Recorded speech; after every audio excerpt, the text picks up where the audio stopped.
Prelims विशेष की series में आज हम कुछ इम्पोर्टेंट टॉपिक डिस्कस करेंगे। First topic strength of MP ministry exceed constitutional limit से रिलेटेड है। मध्य प्रदेश में हाल ही में हुए शिवराज कैबिनेट के विस्तार में मंत्रियों की संख्या को लेकर कांग्रेस ने सवाल खड़े कर दिए हैं।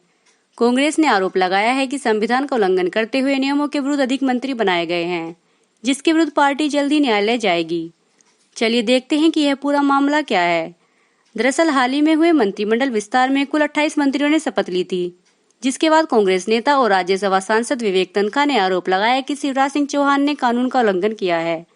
पहले तो उन्होंने बिना कैबिनेट के सरकार चलाई और जब राष्ट्रपति से शिकायत की तो 5 मंत्री बनाए, जो 12 से कम थे। उन्होंने कहा कि विधायकों की प्रभावी संख्या 206 के 15% से ज्यादा मंत्री बनाकर कानून को तोड़ा है और कांग्रेस इस गैर कानूनी मंत्रिमंडल के खिलाफ कोर्ट जाएगी।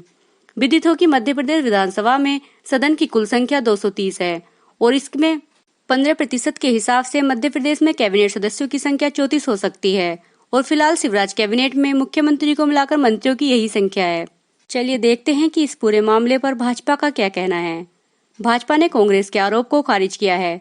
मध्य प्रदेश विधानसभा के पूर्व अध्यक्ष सीतासरण शर्मा ने बताया है कि मंत्रियों की संख्या को लेकर कांग्रेस के आरोप में कोई संवैधानिक दम नहीं है, क्योंकि भारत के संविधान के 91वें संशोधन 2003 के अनुसार सदन की कुल संख्या के 15% मंत्री बनाए जा सकते हैं। सदन की वर्तमान सदस्य संख्या का उससे कोई लेना देना नहीं है। चलिए अब देखते हैं कि इस पूरे मामले से जुड़े संवैधानिक प्रावधान क्या है। संविधान के अनुच्छेद 164(1)(a) के अनुसार किसी राज्य में मंत्रिपरिषद में मुख्यमंत्री सहित कुल मंत्रियों की संख्या उस राज्य की विधानसभा के सदस्यों की कुल संख्या के 15% से अधिक नहीं होनी चाहिए तथा किसी राज्य में मुख्यमंत्री सहित मंत्रियों की संख्या 12 से कम भी नहीं होनी चाहिए। आपको बता दें कि यह प्रावधान 91वें संविधान संशोधन 2003 के अंतर्गत लागू किया गया था। नेक्स्ट टॉपिक वोटिंग रूल से रिलेटेड है। देश में जारी कोविड-19 महामारी को देखते हुए भारत निर्वाचन आयोग ने 65 वर्ष से अधिक उम्र के लोगों के लिए डाक मतपत्र द्वारा मताधिकार का प्रयोग करने की इजाजत दे दी है, क्योंकि इस आयु वर्ग के लोगों में कोरोना वायरस से संक्रमित होने का ज्यादा खतरा है।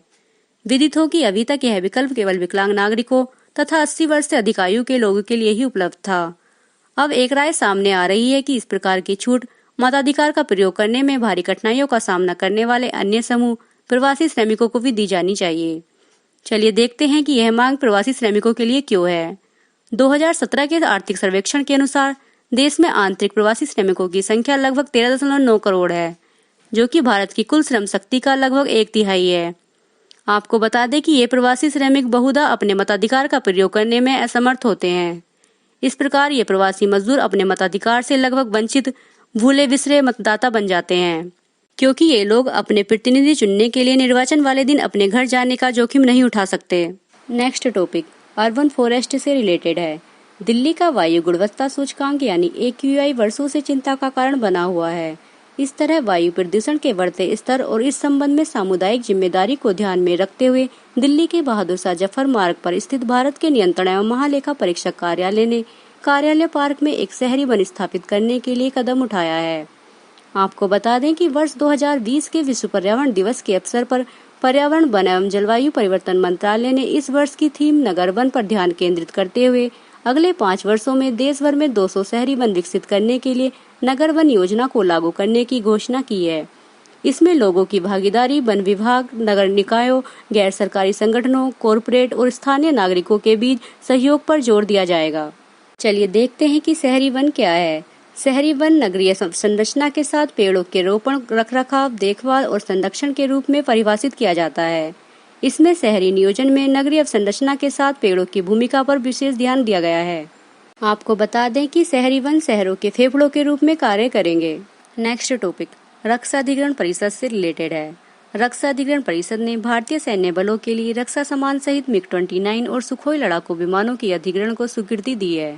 इसके तहत आवश्यक उपकरणों की खरीद के लिए विभिन्न प्लेटफॉर्मों के अंतर्गत 38,900 करोड़ रुपए की अनुमानित लागत के प्रस्तावों को मंजूरी मिली है।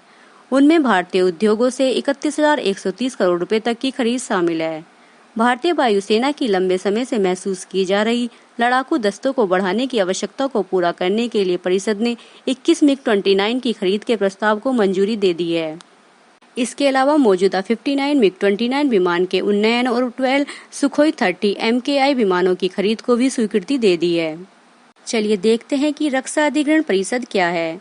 2001 में रक्षा अधिग्रहण परिषद की स्थापना सैनिक सामग्रियों के क्रय की गति को बढ़ाने और उनमें भ्रष्टाचारों के उन्मूलन के लिए भारत सरकार द्वारा की गई थी। इसके अध्यक्ष रक्षा मंत्री होते हैं। आपको बता दें कि रक्षा खरीद परिषद का उद्देश्य सशस्त्र बलों की अनुमोदित आवश्यकताओं की निर्धारित समय सीमा के भीतर और आवंटित बजटीय संसाधनों का बेहतर उपयोग करके शीघ्र खरीद सुनिश्चित करना है। प्रीलिम विशेष की श्रृंखला यहीं समाप्त होती है। धन्यवाद।